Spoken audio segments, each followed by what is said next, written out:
This is a job for me. Hi, everybody. Matt here from Matt Likes Comics. And today I'm going to be doing a video that's a little different than some of the other ones that I've done. What I have done today is I've collected a bunch of titles from DC Silver Age. It's mostly Silver Age. They do kick for a little bit in the golden, a little bit into the bronze, but most of these books are are considered Silver Age books as a result of the time period that they're out. And I've decided to show a bunch. Comics have always had a bunch of different subjects. We've got romance comics, Western comics, comedy comics, superhero comics, horror comics, stand-up comics. And if you think that that's a silly comment, I would like to point out one of the titles I have today is a comic.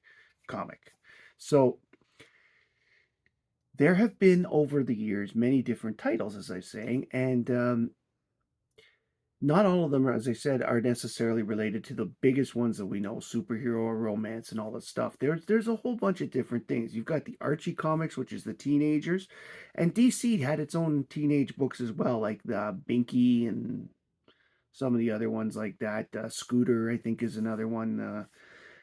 And I don't have a lot of I don't have any of those particular titles to show. But what I am going to show is a smidgen of a little bit of what I call the other stuff, the interesting and neat little things. For example, for every Superman there was a Brother Geek, Brother Power the Geek, and for every Batman there was an Adventures of Bob Hope or things like that, where they did different things over the years. Some of them were very successful, others didn't last very long. So, what I'm going to do is I am going to celebrate DC's wacky history from in the Silver Age of having some of these different types of books with a little bit of I'm going to tell you a little bit about the series, and I'm going to show you at least one book from each series that I talk about, because these are a lot of fun. And they can be, like, it's not necessarily, some of them are, books that are similarity to books that we already have, and some of them are a little strange, and some of them are a little fun and wacky. So let's dig in. Start with the series called Sugar and Spike. Okay, written and drawn by Sheldon Mayer. The series was published from 1956 to 1971 for a total of 98 issues. Mostly it was bi-monthly. The book features two toddlers named Sugar Plum and Cecil Spike Wilson, who can communicate through baby talk to each other and other kids, but not to adults. The characters were inspired by Mayer's own children. All adults in the comic at the beginning are only shown from the waist down, at least until a certain character named Bernie the Brain was introduced. Bernie was a child genius who did the baby talk thing, but also could talk to adults, so they started showing them at that point. And Mayer's estate still technically holds rights on how these characters are used, but they occasionally show up in books today, in some cases grown up.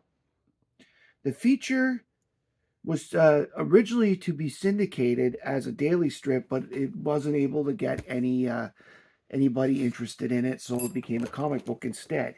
And I only have one issue of this book, but it's a cute one. This is issue 74, okay, of Sugar and Spike. And this is, she's got her eyes closed and she's about to hit into a tree. Very George of the Jungle. And I like this book very much. I've read a few of them over the years. Right now, I only own the one, but it's a lot of fun. The next book I want to talk about is one called Bomba the Jungle Boy.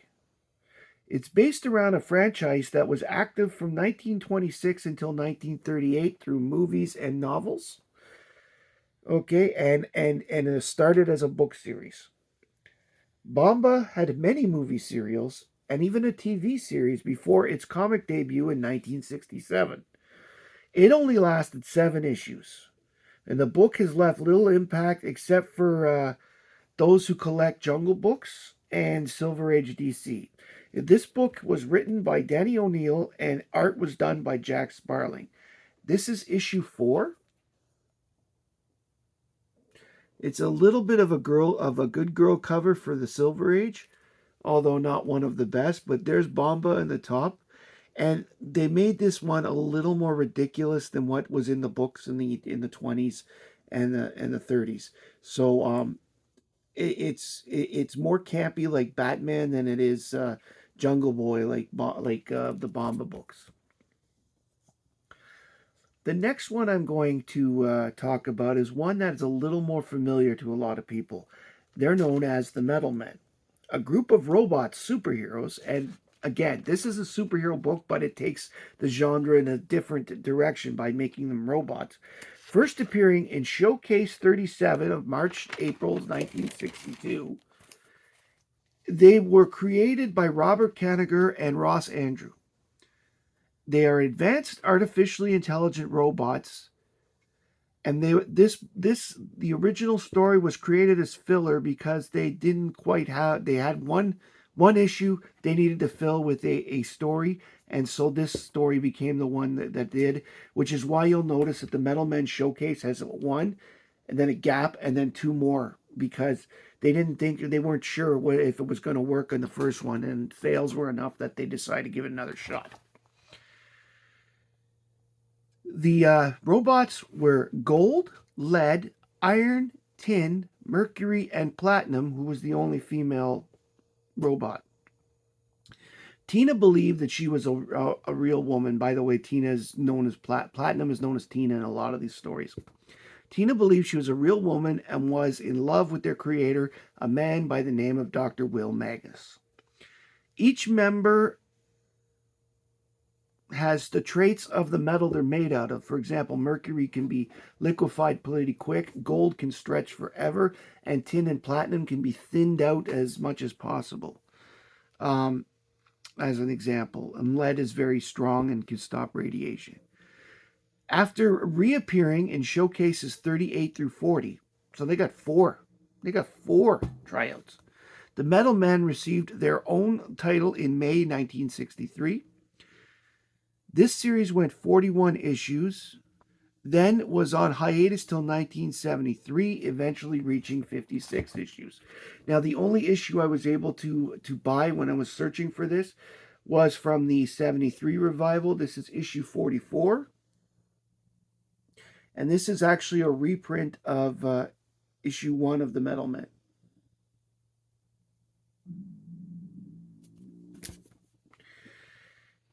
They have been used quite frequently, up to and including the modern day. They're one of these characters that I'm showing that has actually had a lot of use in DC over the years, and which is pretty cool as far as I'm concerned.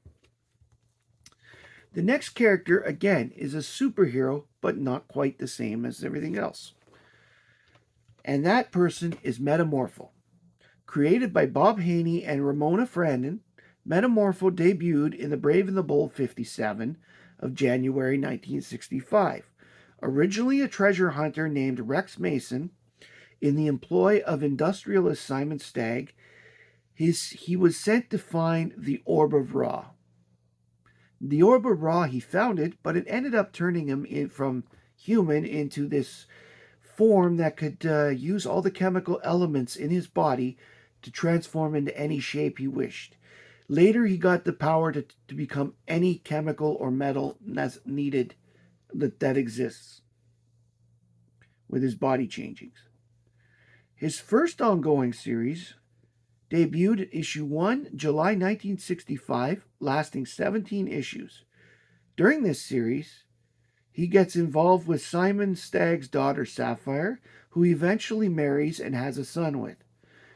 Metamorpho, of course, has been used many, many times since, and in things like The Outsiders, Justice League International, etc., and has recently been in the Superman movie 2025, played by Anthony Carrigan.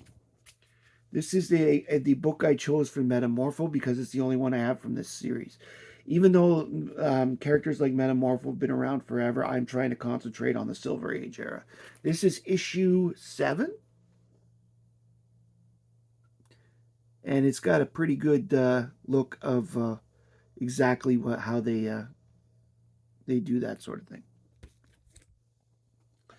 Next up, one I particularly like. This one is called the Inferior Five, and it's a parody superhero team created by E. Nelson Bridwell and Joe Orlando. They made their debut in Showcase 62, which was May-June 66. They call themselves the Freedom Brigade. Only the title is the Inferior Five. The group consists of Merry Man, Awkward Man, the Blimp, White Feather, and Dumb Bunny. Dumb Bunny, of course, is a term that you never hear these days.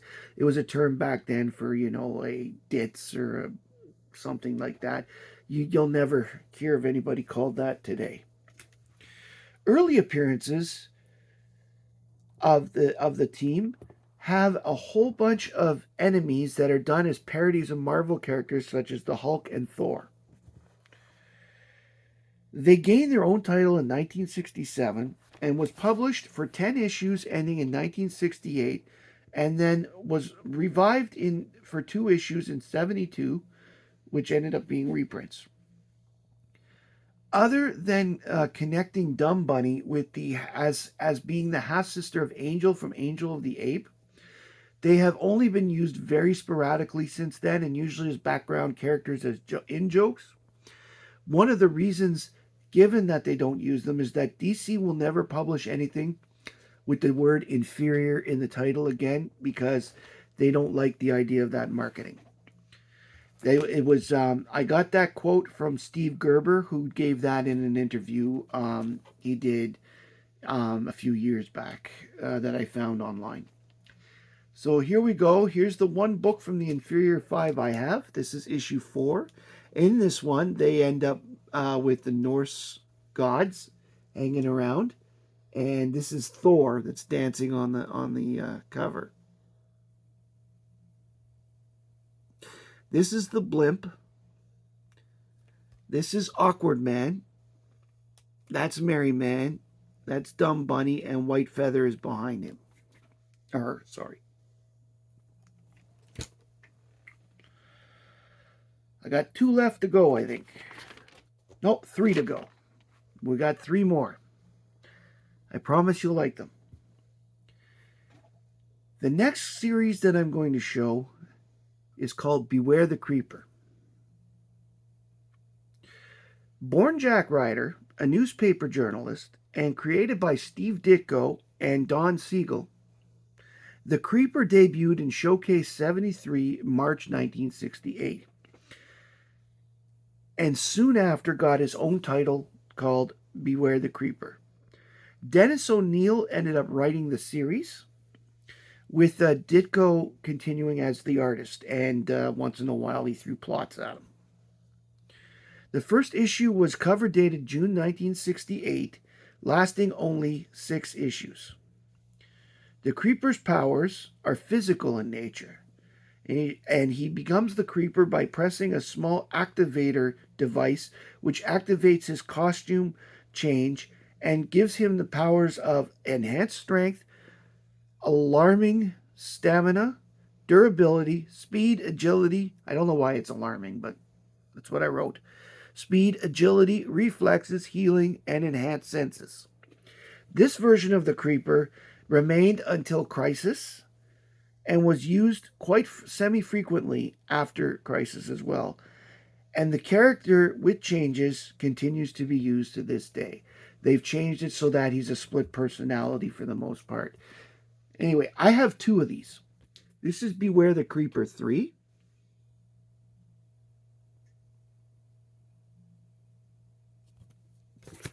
and this is Beware the Creeper 4. And this book in particular was very interesting because it had some serious insights into the character. And for once, there was a character that wasn't being used mostly for Ditko's objectionist, objectivist philosophical beliefs.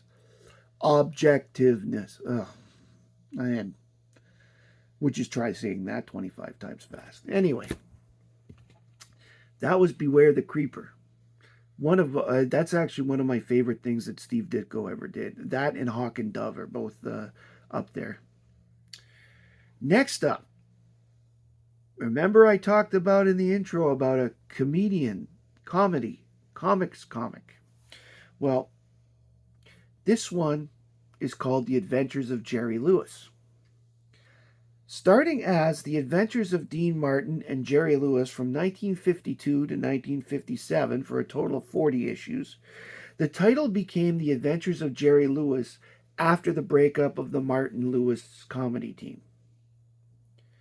Jerry decided to keep going with the comic book, so they kept going. Starting with issue 41 and running until issue 124, Jerry Lewis was a book of just corny jokes and humorous sketches and situations, with superheroes as important guest stars on occasion. His biggest sidekick in the book was his nephew named Renfrew. Most issues were written by Bob Oksner and drawn by Oksner and Neal Adams in the later years, believe it or not. And Arnold Drake gets most of the actual credits for the book's writing, as he was a personal friend of Jerry Lewis. Oksner has said earlier that his editor, Larry Noble, was actually keeping money for writing from him because Oksner claims to have written most of the book, and that Noble only got the credit for being Jerry Lewis's buddy. And with Nodal as well, Nodal was actually fired for DC for skimming money, so there was some truth to the allegations, I'm sure. But Oksner himself was nearly fired for mentioning the irregularities in the first place. It's a pretty cool story behind it. I'd put the link, but in the description below if I can find it again, because it was a great article. So I am showing one book from Jerry Lewis. This is one I bought recently. It's where Jerry Lewis meets Wonder Woman. This time period is during the period where Wonder Woman doesn't have her powers. So in this book, they have she's mostly wearing the mod outfits, but on occasion they make reference to her old powers and her old uniform.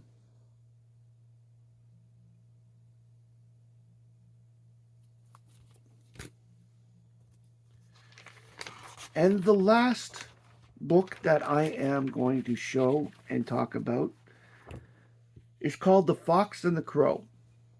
The Fox and the Crow were characters created by Frank Tashlin for the Screen Gems studio. The characters are Fauntleroy Fox and Crawford Crow, who appeared in a lot of Columbia Pictures cartoons in the 1930s and 40s, and right up to the 1950s. Originally in comics, the characters debuted in the first issue of Real Screen Comics, which was also a DC book, and then they took over Comic Cavalcade when the superheroes Flash, Green Lantern, and Wonder Woman left the book. They received their own title in January 1952, and it ran for 108 issues. Until 1954, the characters were actually on covers of 3 magazines, which were the ones that I was talking about, although Real Screen Comics became known as TV Screen Comics at some point, and it was canceled in 1961. After issue 108, the book was the book was renamed Stanley and His Monster after one of the other features in the book, and the Fox and the Crow were no longer involved.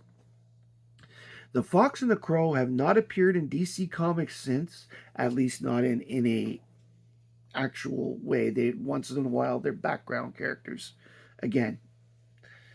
Because the rights are held by Columbia Pictures, which is not owned by Warner Brothers.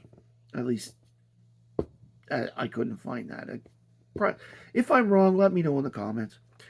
Most stories were written by Cecil Beard and Alpine Harper, and the art was mostly done by a guy named Jim Davis, and it's not the Garfield guy. I actually have 3 issues of Fox and the Crow I'm going to show, because this shows the this is Fox and the Crow 96. They're all closer to the end of the run.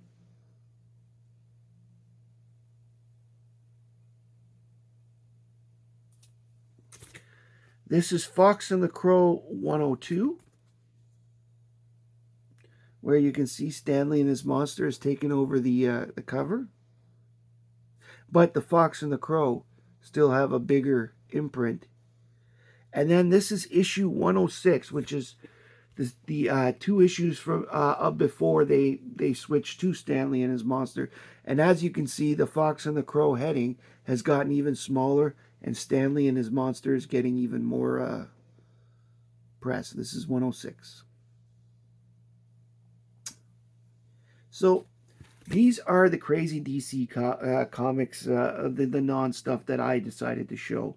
I could do a video on a lot of stuff because, you know, there's Batlash, Adventures of Bob Hope. There's, you know, there's Mr. District Attorney. There's a whole bunch of different titles that Brother Power the Geek, for example, like all of these, and like Scooter and Leave It to Binky or whatever that was. They all could have been shown, and I could do a second video. I may do so if I get some of those books. We'll see what happens. You know, life's too short not to think about it. So, if you liked what I did today, please like, comment, and subscribe below. Tell me if you've heard of any of these characters and if you like them or didn't like them. Let me know below. I really like to hear what you think. This channel is nothing without you.